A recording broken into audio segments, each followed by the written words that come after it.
کم ہوں گے، لیکن ڈی ٹی آر اسکیم میں میرے خیال سے زیادہ یوزرز ہیں ڈرم کے۔ میں اتفاق سے جب میں نے جوائن کیا کلیکٹریٹ کے دوارا تو پہلا ایشو ہی ہمارا ایک ڈرگس کا ہی تھا، ایک کوئی جائز ایشو تھا کسی کا۔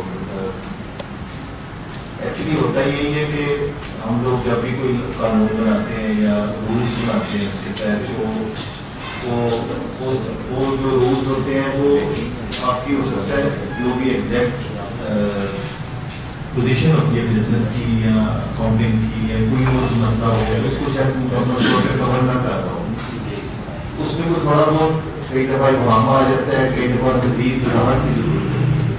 اس سلسلے میں پھر بورڈ میری پریفرنس یہ ہوتی ہے کہ آپ کو کبھی بھی اس طرح کا کوئی ایشو ہے تو آپ پہلے کلیکٹریٹ کے پاس، کیونکہ ہمارے پاس آئیں گے تو ہمیں پتہ ہے کہ سیالکوٹ کے پیکیولر ایشوز کیا ہیں۔ اگر آپ بورڈ کے پاس جائیں گے تو بورڈ جو ہے نا وہ سیالکوٹ سے تو پوچھے گا، لیکن پھر اس پرسپیکٹو کو وہ پھر ساری جگہوں سے کمپیئر کرتے ہیں۔ بورڈ ایک بڑا فورم ہے تو پھر شاید جو آپ کو ریلیف ملنا ہوتا ہے وہ ملتا نہیں ہے۔ تو آپ لوگوں کو پہلی پریفرنس یہ ہونی چاہیے کہ آپ پہلے کلیکٹریٹ کے پاس آئیں۔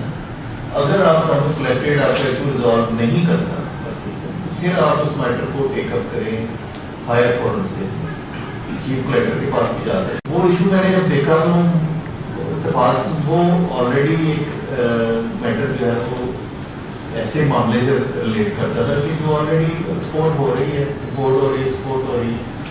تو مجھے لگا، مجھے اس سے اندازہ یہ ہوا کہ وہ اتنا بڑا ایشو نہیں تھا، ایکچولی وہ کوئی انکنوینئنس تھی اس ایکسپورٹر کو جس کی وجہ سے انہوں نے بورڈ کو اپروچ کیا۔ انکنوینئنس تھی کہ بار بار میں اسٹاف روکتا ہوگا، کوشچن پوچھتا ہوگا، کویری کرتا ہوگا، تو اس سے مطلب تنگ آ گیا، انہوں نے کہا کہ نہیں ہم بورڈ سے اتفاق لے لیں۔ ڈی ٹی آئی میں آپ کو جو ہے انڈائریکٹ ایکسپورٹر کا کانسیپٹ ہے، اسی طرح مینوفیکچرنگ بانڈ ہے، اس کے اپنے فوائد ہیں، اور یوٹیلائزیشن پیریڈ یوز بنائے ہوئے ہیں۔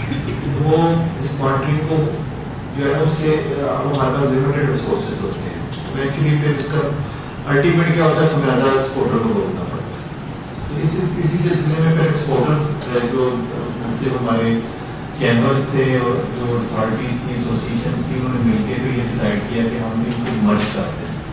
تو یہ بیسیکلی 3 اسکیموں کا مرجر ہے، D T I, E O you اور ایف۔ اس میں نا ایس آر او 492 نہیں لکھا، تو یہ میں کلیریفائی کر دوں کیونکہ رولس بھی آپ پڑھتے ہیں اور جو انڈیپینڈنٹ فیچرز ہیں تینوں اسکیموں کے وہ بھی شامل ہوتے ہیں۔ اس کا اس میں یہ تھا کہ کچھ نیا کانسیپٹس اس کے آج ڈیولپ کیے کہ ہم کیٹیگرائز 3 مین کیٹیگریز ہیں۔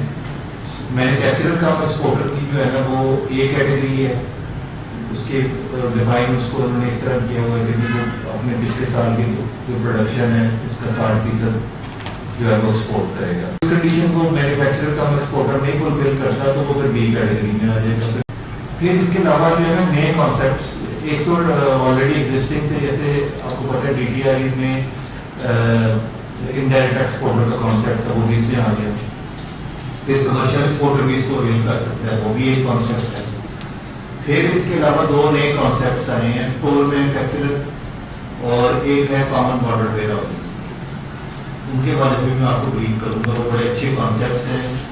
ہو سکتا ہے آپ لوگ کو کسی نہ کسی حوالے سے ان کو اس پہ کام کر رہے ہوں، لیکن اب وہ کوڈیفائی ہو گئے ہیں لا کی صورت میں ہماری اسکیم کے اندر۔ اچھا، میں نے آپ کو پہلے بتایا کہ کیٹیگریز جو ہوگی، اب کیٹیگری جیسی ہے اس حساب سے اس کی نا ریکوائرمنٹس ہیں قانون کی، اور اس حساب سے اس کو فیسلٹیز ملتی ہیں۔ جیسے مثلاً جب ہم بات کرتے ہیں یوٹیلائزیشن پیریڈ کی، اب آپ نے دیکھا ہے کہ آپ منگواتے ہیں گڈس جو ہے نا وہ ایکسٹینشن تھی جنرل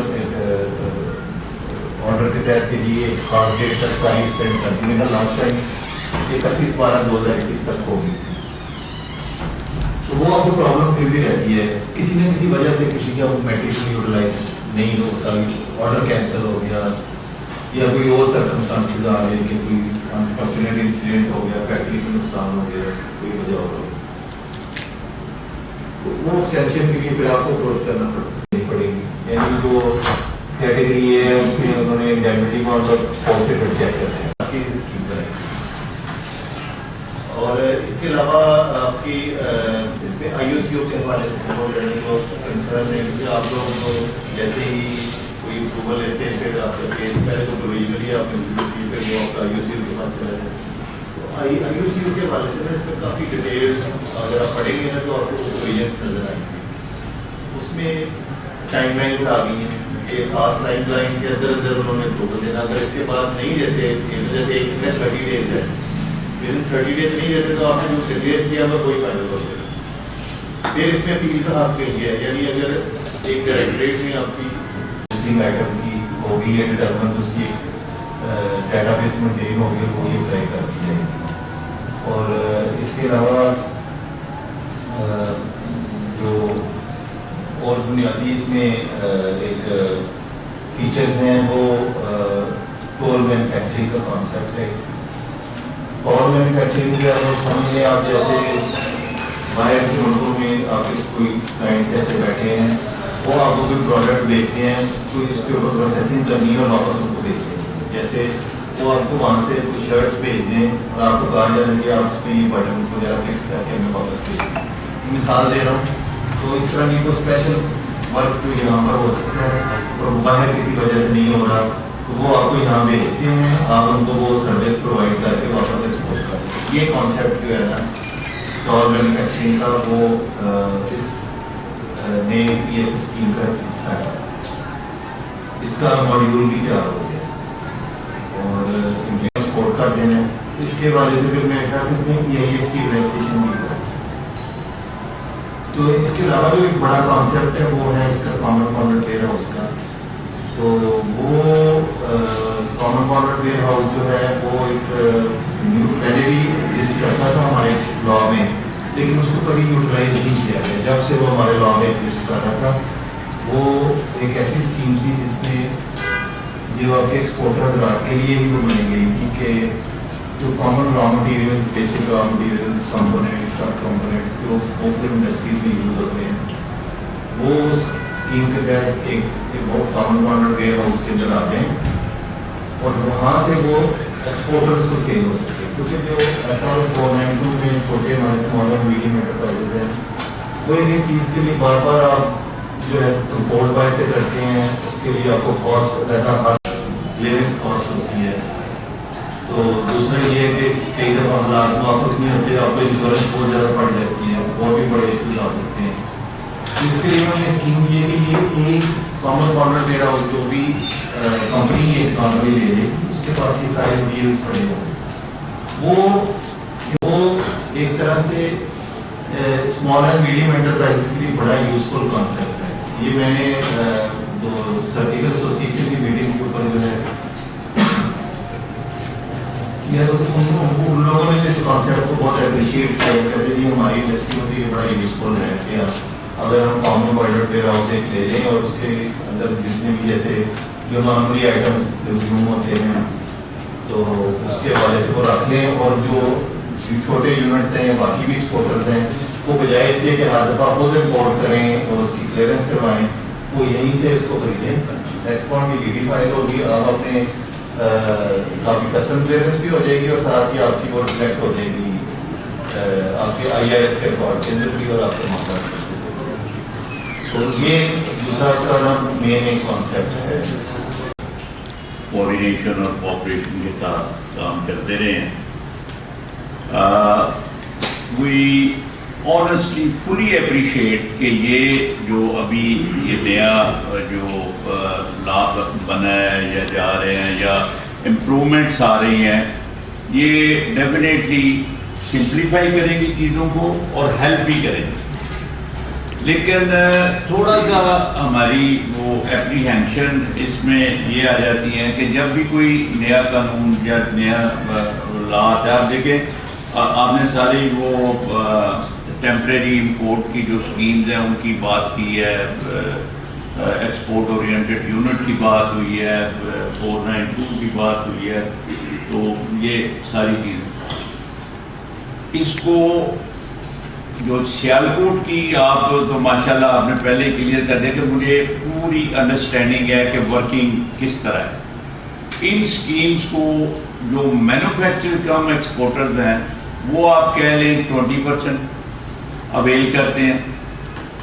آج کل زیادہ وہ ٹرینڈ یہ ہے کہ وہ جیسے ماڈرن ویئر اور ایکسپورٹ اورینٹیڈ یونٹ وغیرہ کے ساتھ.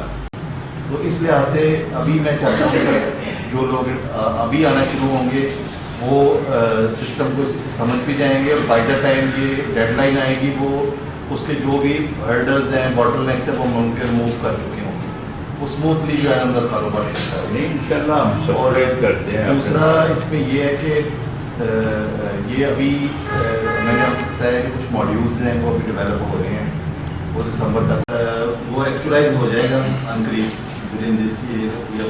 یہ فائنلی الحمدللہ نوزل مہمانوں کو بہت خوش آمدید کہتا ہوں، اور آپ کا شکریہ بھی ادا کرنا چاہتا ہوں کہ آپ یہاں پر تشریف لائے اور ہمیں بڑی زبردست آپ نے بریفنگ دی ہے جو اسپورٹس فیڈریشن اسکیم کے بارے میں.